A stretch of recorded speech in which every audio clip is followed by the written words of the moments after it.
त्रिज्या अनुपात व कोऑर्डिनेशन नंबर में संबंध।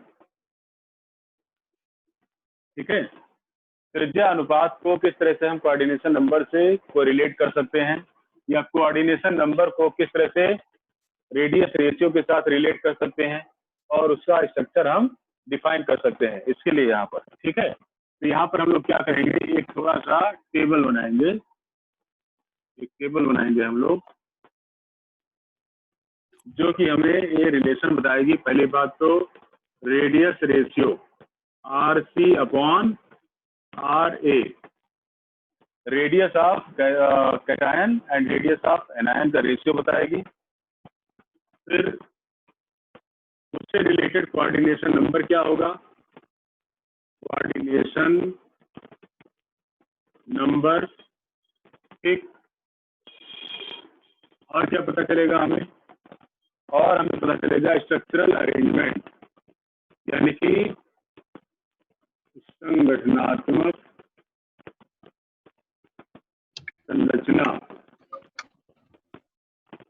संरचना ये पता चल जाएगी। और क्या हो जाएगा इसका, इसके कुछ उदाहरण। ठीक है, ये सारी चीजें आज हम लोग देखेंगे। तो पहला जो आपका रेडियस आता है वो आता है 0 से लेकर 0.155। अगर यहाँ पर रेडियस रेशियो कैटायन और एनायन का 0 से लेकर 0.15 लेकर 0.155 के बीच में है, तो ऐसे कोऑर्डिनेशन वो 2 होता है। क्या होता है, 2। और ऐसे जो आपके कंपाउंड होते हैं वो रेखीय होते हैं, यानी कि लीनियर होते हैं।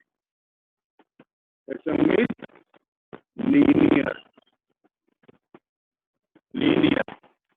ठीक, एग्जाम्पल होगा जैसे HF हाइड्रोजन फ्लोराइड, इसके बीच में है। ठीक है, तो कोऑर्डिनेशन नंबर इसका हो जाएगा 3।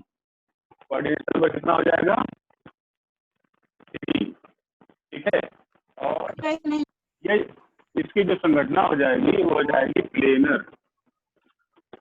वॉइस आपकी क्लियर नहीं आ रही। वॉइस नहीं क्लियर आ रही है, ये नहीं आ रही है।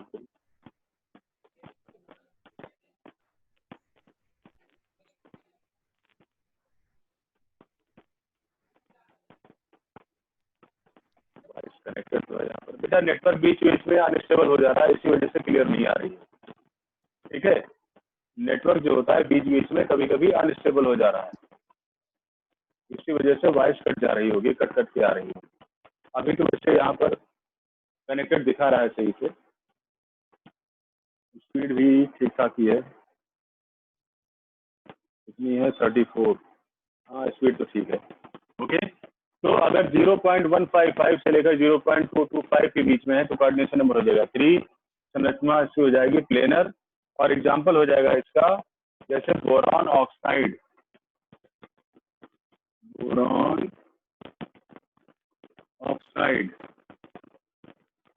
ठीक है, बोरॉन ऑक्साइड यानी कि B2O3, इसका एग्जाम्पल हो गया। अगला, अगर ये 0 जो इसकी स्ट्रक्चर हो जाएगी वो हो जाएगी टेट्राहेड्रल।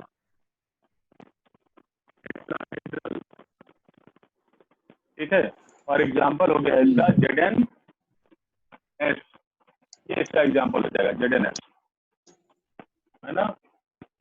अगला, अगर यहाँ पर रेडियस रेशियो 0.414 और 0.732 इसके बीच में है। ठीक है, तो ऐसे में ये हो जाएगा फिर से कोऑर्डिनेशन नंबर 4। अब ये हो जाएगा स्क्वायर प्लेनर, और इसका एग्जाम्पल हो जाएगा NiCN4 3 नेगेटिव के साथ में, यानी कि निकल साइनाइड विद 3 नेगेटिव चार्ज। अगर फिर से यही आ जाता है 0.414 के बीच में और 732 के बीच में, तो कोऑर्डिनेशन नंबर इनका 6 भी हो सकता है। और अब इसका शेप जो हो जाएगा वो हो जाएगा ऑक्टाहेड्रल, और कंपाउंड जो हो जाएगा वो हो जाएगा यहाँ पर AgCl और मैग्नीशियम ऑक्साइड। सर ठीक, हाँ बेटा बोलो। सर ये जो आप मतलब बता रहे हैं कि 0 से 0.115 तक है, सर ये क्या चीज है? ये बेटा कैटायन और एनायन के रेडियस का रेशियो है। देखो सुनो, जैसे उसने दे दिया कि एक कंपाउंड है, इस कंपाउंड में जो कैटायन है, कैटायन, ठीक है, उसका आयनिक रेडियस वो मान लीजिए उसने दे दिया ये मालूम है आपका 6.2 इंटू 10⁻⁻12। कितना आ जाता है? 6.2 इंटू 10⁻⁻12। ठीक है। और जो एनायन है, इसका रेडियस इसने मान लो दे दिया कितना दे दिया 60-12। ठीक है, कितना दे दिया 62 इंटू 10⁻⁻12। ठीक है, तो अगर हम इन दोनों का रेशियो फाइंड आउट करें तो रेशियो कितना आ जाएगा? 0.1। ठीक है, तो 0.1 आपका किस रेंज में चला गया? इस रेंज में आ गया, है ना। तो इसका कोऑर्डिनेशन नंबर कितना हो जाएगा? 2 हो जाएगा। और इसकी स्ट्रक्चर कैसा हो जाएगा? लीनियर हो जाएगा। तो हमें इस तरीके से इनके रेशियो से उसके coordination number, type of structure, ये सब पता चल जाता है। आई बात समझे? सर मतलब अगर 0 से 0.115 के बीच में आएगा तो उसका, बोलो बेटा क्या करें? सर मतलब अगर 0 से 0.115 के बीच में आ गया तो उसका कोऑर्डिनेशन हाँ। नंबर 2 और उसका मतलब स्ट्रक्चर पूरा रेखीय मतलब लीनियर हो जाएगा ऐसे। हाँ हाँ बिल्कुल। और दूसरी बात सुनो, अगर आपको कंपाउंड दे दिया, भाई कंपाउंड हमारा प्लेनर है, वो सॉरी रेखीय है, लीनियर है, तो लीनियर अगर उसने दे दिया तो इससे आप समझ जाइए कि उसका कोऑर्डिनेशन नंबर कितना होगा? 2 होगा। उसका जो रेडियस रेशियो होगा वो 0 से 0.155 के बीच में आ रहा होगा। ठीक है, दोनों चीजें आप पता लगा सकते हैं।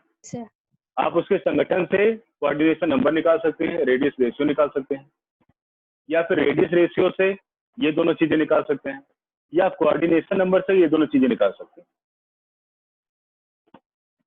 बात समझ आई? एक दूसरे से ये सब लिंक्ड है। अगर आपको कंपाउंड उन्होंने दे दिया कि कंपाउंड है भाई मान लीजिए ऑक्टाहेड्रल, तो इसका कोऑर्डिनेशन नंबर कितना होगा? तो आप तुरंत बता देंगे इसका कोऑर्डिनेशन नंबर 6 होगा। फिर पूछा रेडियस रेशियो किसके बीच में आएगा? तो 0.4 से 0.7 के बीच में आएगा। ठीक, इस तरीके से आप उसको इंटरप्रिटेट कर सकते हैं कंपाउंड को। लास्ट जो होता है दैट इज 0.732 से लेकर 1.00 के बीच में होता है। इसका कोऑर्डिनेशन नंबर जो होता है वो 8 होता है। ठीक है, और जो शेप हो जाएगी वो हो जाएगी क्यूबिक, घनाकार, घनीय। ठीक है, एग्जाम्पल हो गया इसका सीजियम क्लोराइड, कैल्शियम ब्रोमाइड, ये सब इसके एग्जाम्पल हो गए। ठीक, तो ये इतने टाइप के आपके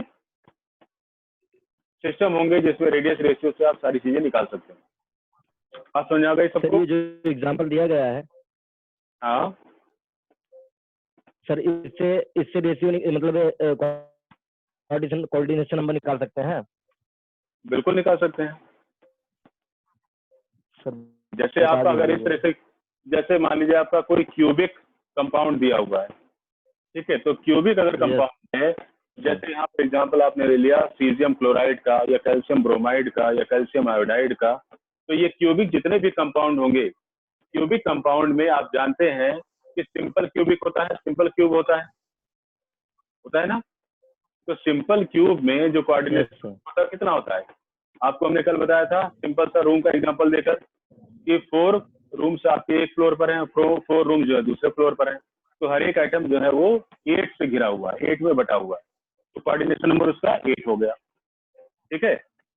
अब अगर रेडियस रेशियो वहां पर एक्चुअली आपको कैटायन और एनायन का रेडियस दिया हुआ है, ठीक, तब तो आप एक्चुअल बता सकते हैं कि वो 7 और 1 के बीच में, यानी 8 भी हो सकता है, 0.8, 0.9, है ना, ऐसा कुछ भी हो सकता है। अगर एक्चुअल दिया होगा तो रियल नंबर आ जाएगा, वरना आप रेंज बताएंगे कि उसकी रेंज कितनी होगी, 0.7 से लेकर 1 के बीच में। ठीक है। Okay sir.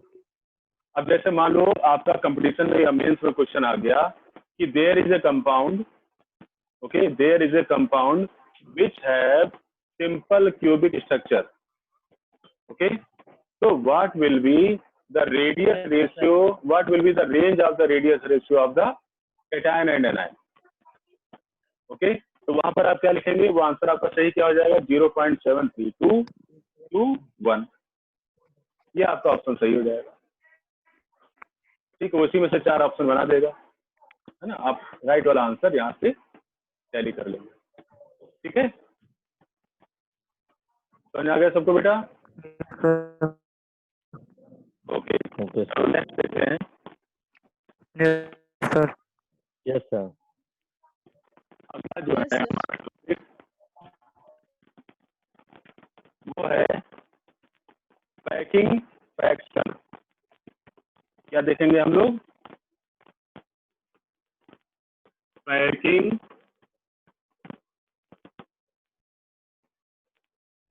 फ्रैक्शन।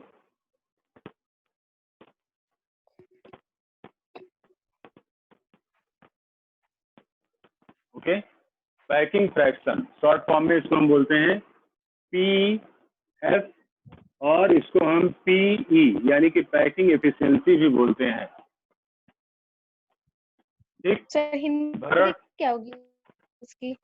अब पैकिंग की क्या होती है, भरण, भरण, भरण क्षमता या भरण अनुपात या भरण प्रतिशतता, भरण प्रतिशतता। ठीक, भरण प्रतिशतता या फिर भरण क्षमता।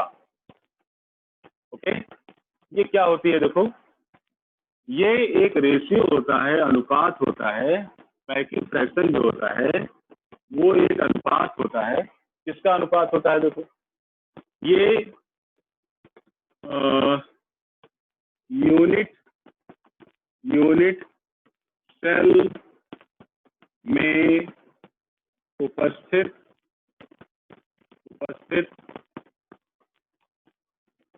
एटम का आयतन, यूनिट सेल में उपस्थित एटम का आयतन बटे यूनिट सेल का आयतन। ठीक, और अगर हम प्रतिशत की बात करेंगे, पैकिंग फ्रैक्शन का परसेंटेज, तो यहाँ पर इंटू 100 कर लेंगे। ठीक, समझाई बात? इसका मतलब ये है कि भरण क्षमता हमको ये बताती है कि किसी भी यूनिट सेल के अंदर कितनी जगह थी, और उस जगह में से जो वास्तव में आइटम प्रेजेंट हैं, जो अणु प्रेजेंट हैं, वहां पर परमाणु प्रेजेंट हैं, उन्होंने कितनी जगह उसकी घेर रखी है। समझाया? फिर से समझिए, हमारे पास एक यूनिट सेल है, यानी कि एक कमरा है। एक, उस कमरे की वॉल्यूम कितनी है, वॉल्यूम कितना है, और इस टोटल वॉल्यूम में से जो यहाँ पर आइटम्स प्रेजेंट हैं, इन आइटम्स ने कितना वॉल्यूम ऑक्यूपाई कर रखा है। तो कितना ऑक्यूपाई कर रखा है, ये ऑक्यूपाई कर रखा है ना, ये तो ऑक्यूपाइड है। वही ऑक्युपाइड वॉल्यूम कितना है? हेलो हेलो, आवाज नहीं आ रही क्या बेटा? Yes sir. Yes sir. Hello sir नहीं आ रहा। क्या नहीं समझ आ रहा बेटा? अच्छा, ये पैकिंग एफिशिएंसी नहीं आ रही है।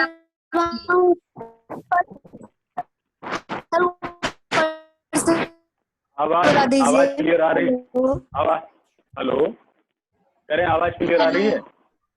हाँ बेटा, सर डायग्राम बना के बनाए हैं वो फिर से बता दीजिए। हाँ सर बता रहे हैं फिगर बना के बनाए उसको एक बार फिर से बता दीजिए। रुको। जैसे मैं कोई मान यूनिट सेल है, ठीक, ध्यान से सर समझिए। आवाज नहीं आ रही है। एक मिनट, अभी अनस्टेबल हो गया था, अभी आ जाएगी आवाज। नेटवर्क जो है अनस्टेबल हो जा रहा है ना बार बार, इसकी वजह से। अभी सही आ गया है।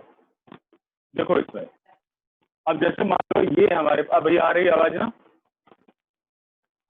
Yes sir. अब जैसे मान लो ये कोई हमारा एक यूनिट सेल है, यूनिट सेल, ठीक है। तो यूनिट सेल में वास्तव में कितना वॉल्यूम है? क्या हो गया?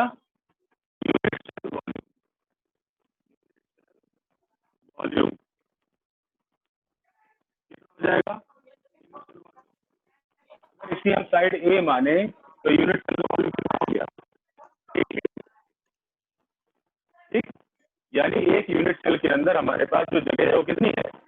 ए क्यूब है, ठीक। सर आपकी आवाज क्लियर नहीं आ रही है।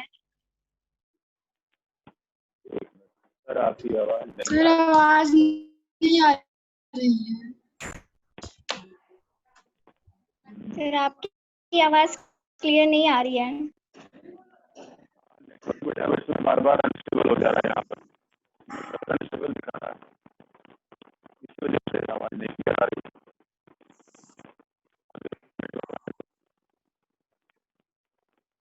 नेटवर्क आ जाए तो उसके बाद। हेलो,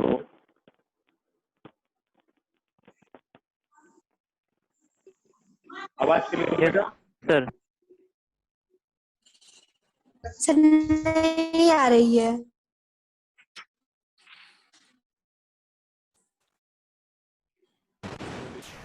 सर हमको स्टार्टिंग से नहीं समझ में आया, ऊपर से। हेलो। हेलो, हाँ सर, स्टार्टिंग से बता दीजिए हमको। एक मिनट, आवाज साफ नहीं जा रही है क्योंकि यहाँ पे डिवाइस डिस्कनेक्ट हो गई। हेलो। क्या बेटा, 2 मिनट इसको कनेक्ट कर ले आप, तो फिर से आवाज जैसे क्लियर आई आवाज बेटा देखो।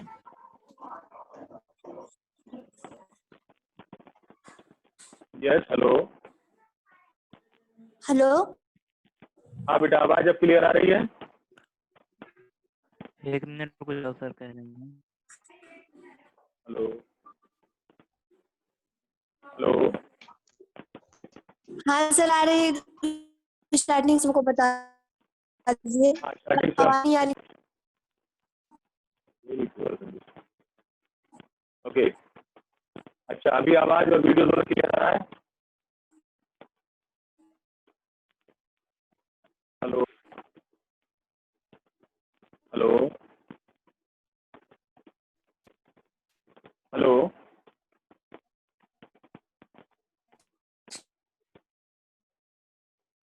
हेलो, आवाज सुनाई पड़ी बेटा आपको?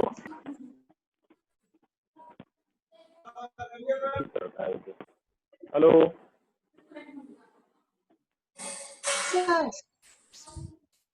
हाँ ठीक है, अभी आ रही है आवाज ना? आवाज, अच्छा अब देखो, जल्दी से इसको देख लो जिससे पहले नेटवर्क चला जाए, है ना। अब यहाँ पर देखो, सपोज करो तुम्हारे पास यहाँ पर एक रूम है, यूनिट सेल है, ठीक है। इस यूनिट सेल का वॉल्यूम कितना है? ए क्यूब, क्योंकि तीनों साइड इसके बराबर होगी, क्यूबिक होगा। इसका वॉल्यूम कितना हो गया? ए क्यूब, ठीक। अब इस ए क्यूब में से कितना वॉल्यूम A यहाँ पर cube। प्रेजेंट आइटम्स ने ऑक्यूपाई कर रखा है। ठीक है, जैसे मान लो यहाँ पर कोई अगर मान लीजिए ये कैसा है, क्यूबिक है, क्यूबिक है, तो क्यूब में आपने देखा था कि जो भी आइटम्स होंगे वो कहाँ पर होंगे, वो केवल कॉर्नर पर होंगे और एक दूसरे के कॉर्नर को इस तरह से एक दूसरे की बाउंड्री को टच कर रहे होंगे, है ना। ठीक है, तो इस यूनिट सेल के अंदर, इस यूनिट सेल के अंदर इसने कितना वॉल्यूम कवर किया, तो कवर्ड वॉल्यूम कितना हो गया। वीडियो नहीं दिख रहा है। Hello,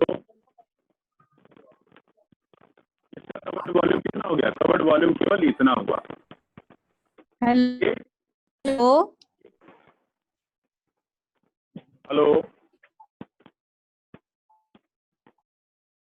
hello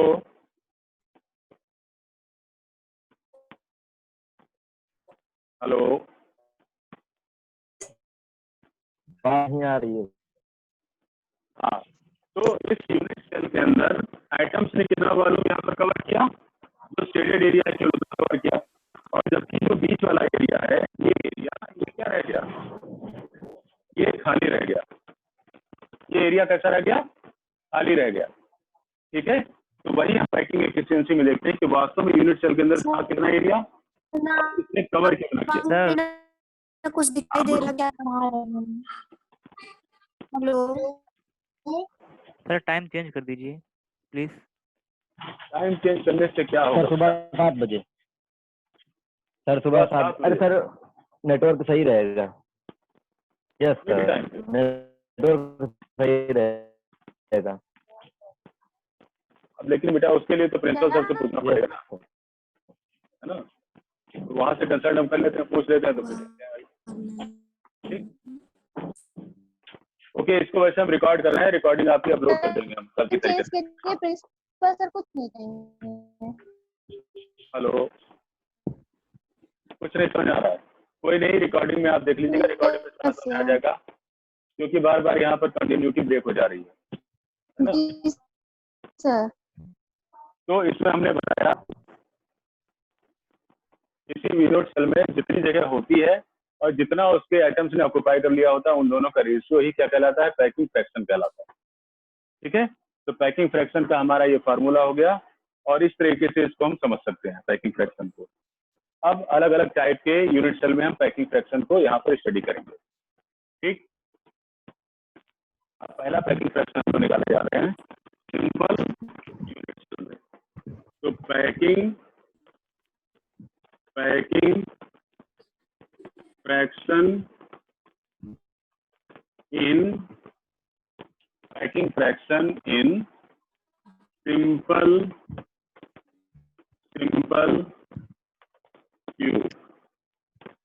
simple cubic system. ठीक है, सामान्य घनीय संरचना में उसकी जो है पैकिंग फ्रैक्शन यानी भरण क्षमता क्या होगी, उसको हम निकालने जा रहे हैं। इसमें सामान्य घन में, घनीय क्यूबिक में। ठीक, अब इसके लिए क्या हो जाएगा, देखो इसमें टोटल आइटम्स कितने होते हैं, टोटल आइटम्स सिंपल क्यूब में टोटल आइटम कितने होंगे बेटा, सिंपल क्यूब में total item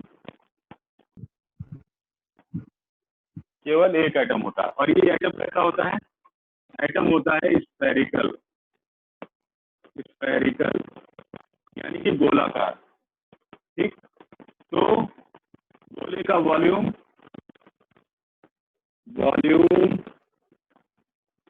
of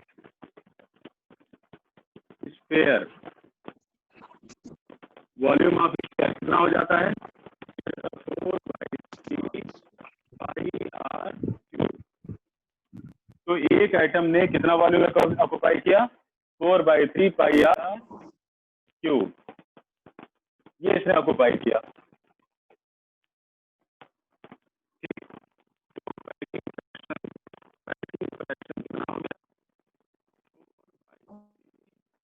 r³ upon a³ simple cube में जो ए होता है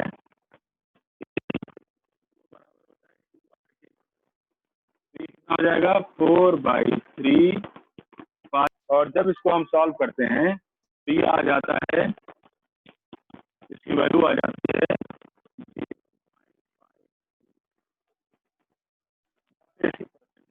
परसेंटेज ऑफ पैकिंग %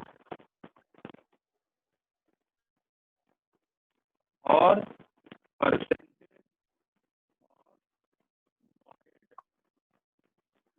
यानी कि रिक्त स्थान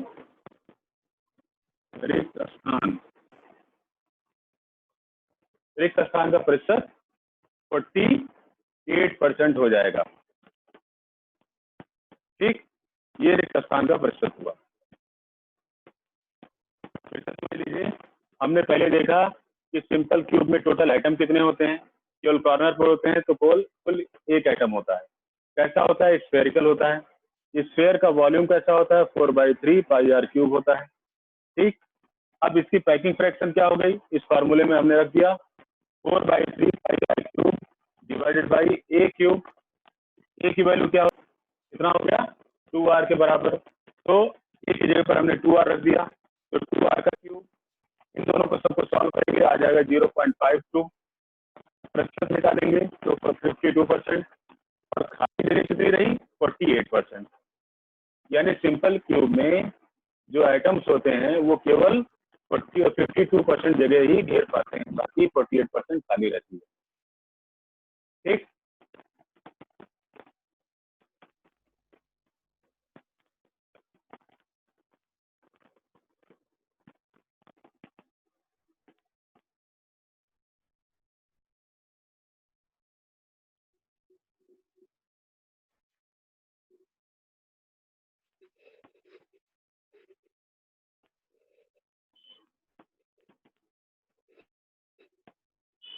अब आगे देखिए,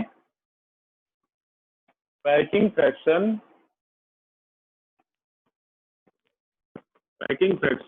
इन FCC फेस सेंटर्ड क्यूबिक, यानी कि फलक केंद्रीय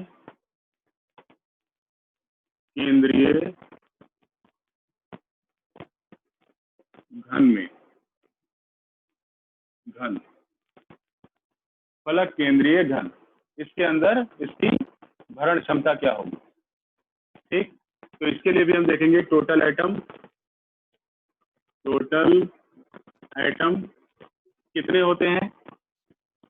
तो एक तो हो गया पहले कॉर्नर वाला 1/8 इंटू 8 प्लस फेस वाले कितने हो गए 6 इंटू हाफ, बराबर हो गया 1 + 3 = 4। ठीक है, तो टोटल कितने आइटम हो गए? 4। तो निकालिए, पैकिंग फ्रैक्शन आइटम हो गए 4। एक आइटम का वॉल्यूम होता है 4/3 πr³, और नीचे जो है वो क्या है? a³ है, a³। अब हमको FCC में, हमें याद होना चाहिए, FCC में A और R के बीच में रिलेशन क्या था? What was the relationship between the A and R? ठीक है, तो R जो था वो √3 A/4 था। ठीक, या फिर इसको हम लिख सकते हैं A = 4R/√3, है ना। तो यहाँ पर A की जगह पर इसको रख देंगे, तो आ गया 4 × 4/3 πr³ अपॉन फिर से 4R/√3 का होल क्यूब। ये वैल्यू आ गई।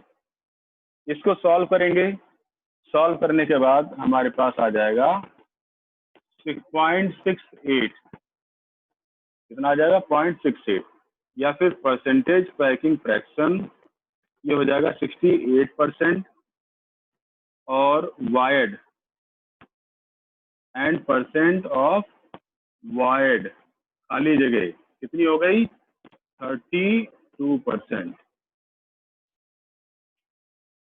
ओके, तो ये हो गया हमारा packing fraction in FCC, packing fraction in,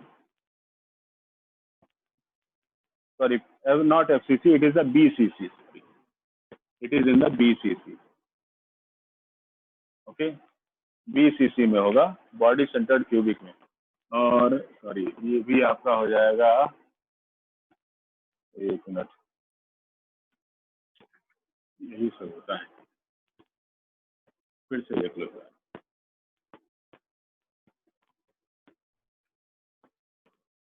packing fraction in FCC, ठीक। FCC के अंदर टोटल एटम ये तो उतने ही हो जाएंगे, कितने 1/8 × 8 + 6 × ½ = 4, ठीक, ये तो उतना ही रहेगा, इसमें कोई दिक्कत नहीं है। तो पैकिंग फ्रैक्शन ये हो गया 4 × 4/3 πr³ / A³, यहाँ तक तो यही रहेगा।